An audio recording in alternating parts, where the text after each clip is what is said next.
Ողջույն սիրելի հետևորդներ, խոսելու ենք մի շատ հետաքրքիր շքեղ բույսի մասին, որին ժողովուրդը սխալմամբ ասում է պայման,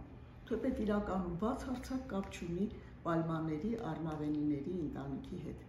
Բույսի անվանումը սագոենի կամ ցիկաս, պատկանում է սագոեն ազգիների ընտանիքին, իսկ ինքը բնության մեջ առաջացել է այս գեղեցիկ բույսերից էվոլյուցիայի ընթացքում, որոնք պատկանում են պտեր ազգերին, սա պտերն է, պապրետնիկը, դուք գիտեք։ Բնության մեջ այս բույսը աճում է Չինաստանում և Ճապոնիայում, թեպետ արդեն կա եվրոպական բոլոր երկրներում, որտեղ ձմեռը շատ խիստ չէ։ Հայաստանի պայմաններում աճում է որպես սենյակային բույս կամ շատ ավելի լավ փարթամ աճում է ձմեռային այգիներում։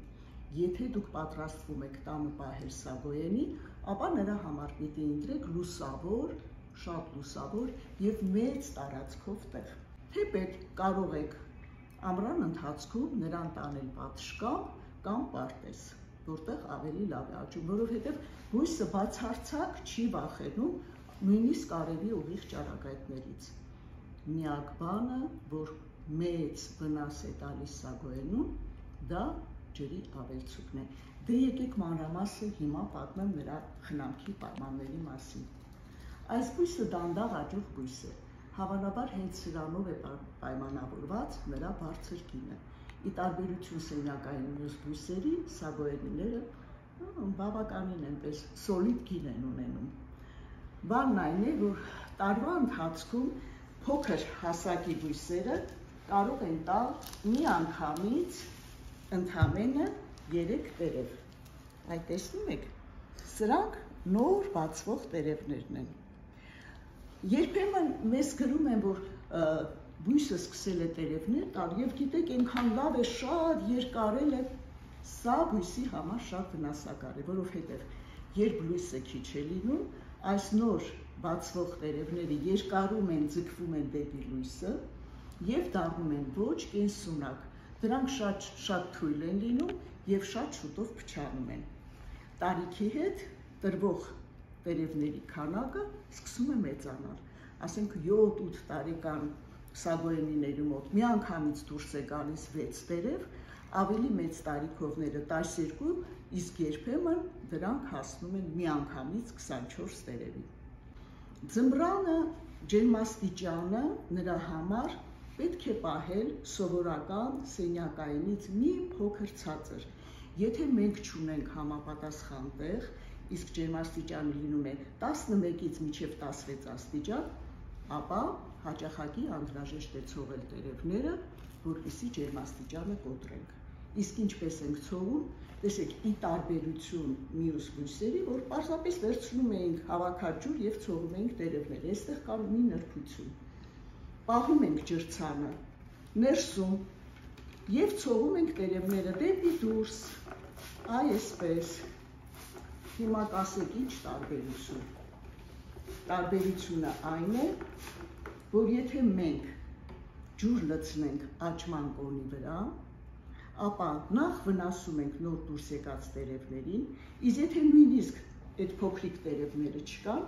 ապա աճման կոնը այս սա է։ Աճման կոնը կարող է վնասվել և հետագայում այլևս բույսը տերևներ չի տա։ Իսկ ջրում ենք բույսը միայն այն ժամանակ, երբ ոչ միայն վերին շերտը, այլ մի փոքր նույնիսկ խորությամբ հասցրել է չորանալ։ Հիմա եկեք ստուգենք։ Տեսեք,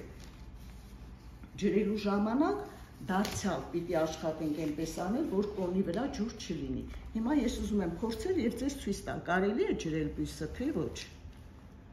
Միանշանակ ոչ, որովհետև տեսեք խոնավ է և կպչում է մատին։ Ինչ վերաբերում է բույսի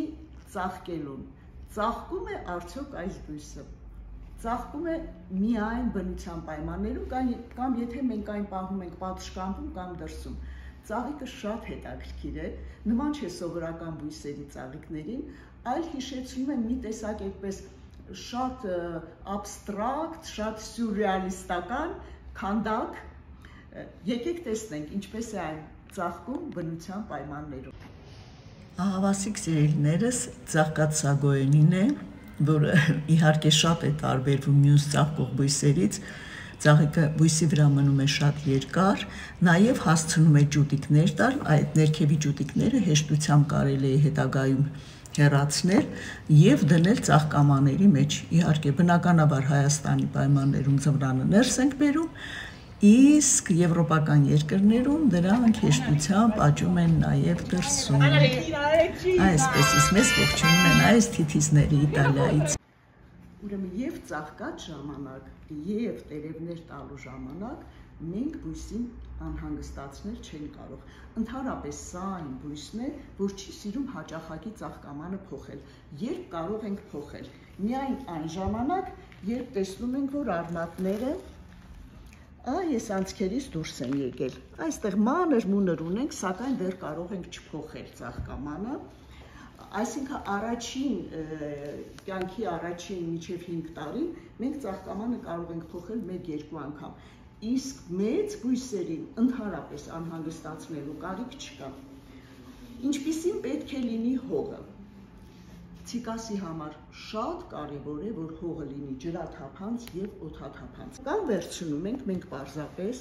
սովորական հողախառնուրդ ունիվերսալ, որի մեջ կա բոլոր բաղադրիչները, այստեղ ավելացնելու ոչինչ խնդիր չունեք, եթե դուք եք ցանկանում պատրաստել ձեր ձեռքով, ապա վերցնում ենք 2 բաժին ճիմահող կամ սևահող, այսպես սովորական, 1 բաժին մանր դրենաժ, 1 բաժին պերլիտ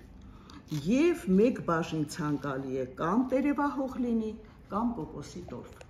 որովհետև եթե մենք վերցնում ենք ծանր հող, ապա կոնը աստիճանաբար սկսում է այս ներքևի մասերից փտել և բույսը կարող է ամբողջովին փչանալ։ Իսկ բույսը դժվար է փչացնելը, եթե շատ չենք ջրում։ Տեսեք, եթե նույնիսկ այնպես է պատահում, որ բոլոր տերևները դեղնում են, իսկ դա հաճախ լինում է, կրկնում եմ, շատ ջրելու հետևանքով, անհրաժեշտ է կտրել, կոնը տեղափոխել շատ փոքր ծաղկամանի մեջ, որպեսզի կոնի և ծաղկամանի միջև հեռավորությունը լինի ընդամենը 2 մատ, այսպիսի ծաղկամանի մեջ ենք տեղադրում, և թողնում ենք այնքան ժամանակ, մինչև դուրս են գալիս առաջին ծիլերը։ Դրանից հետո արդեն կարելի է տեղափոխել ավելի մեծ ծաղկամանի մեջ։ Ինչի մասին չխոսեցի։ Իսկ այդ կոնը ոնց է տնկում, սենց չէ, որ դու Երևան ներսում։ Կոնը, հա, շատ կարևոր հարց էր, տեսեք, կոնը տնկելու ժամանակ երբեք չի կարելի խորը տնկել, պետք է մի փոքր մնա դրսում, որովհետև ներքևի մասից սկսում է արդեն արմատներ տալ։ Իսկ երբ սկսում է բույսը մի փոքր իրեն վատը զգալ, ապա խորհուրդ կտամ օգտագործել ցիրկոն։ Ցիրկոնով կարող եք և ջրել բույսը, և ցողել բույսը, և ջրել հողը։ Թեպետ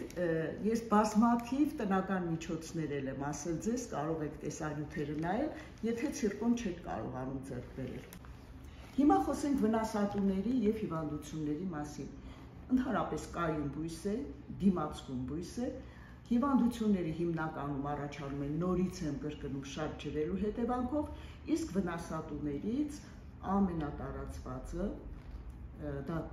վահանակիրն է և ալրացողի որդին։ Վահանակիրից շատ հեշտ է ազատվելը, մի փոքր դժվար է ալրացողի որդից ազատվելը, անպայման պիտի անցնեք կամ քիմիական ճանապարհի 1-2 անգամ, կամ 3-4 անգամ օգտագործեք տնական միջոցներ, որի մասին ես դարձավ խոսելով։ Ինչ վերաբերում է պարարտացմանը, ապա ավելի լավ է այս բույսին քիչ պարարտացնել, քան այդ ամիսը 2 անգամ ինչպես մնացած բույսերին ենք տալիս, և օգտագործել հատուկ սուկուլենտների համար կամ կակտուսների համար նախատեսված պարարտանյութ։ Տվեք ընդամենը ամիսը մի անգամ, կարող եք նաև ամիսը 2 ամիսը 1 անգամ, այնպես որ պարարտանյութը առանձնապես այս բույսերը պարարտանյութ չեն սիրում, կարող եք այս մասով ապահով լինել։ Դե ինչ այսքանը սիրելիներս, եթե հարցեր կունենաք գրեք, գիտեք ես միշտ պարտաճանաչ պատասխանում եմ։ Իսկ դուք պարզապես պարտաճանաչորեն դրեք ձեր լայքերը և սպասեք մինչև նոր հանդիպման։ Ցտեսություն։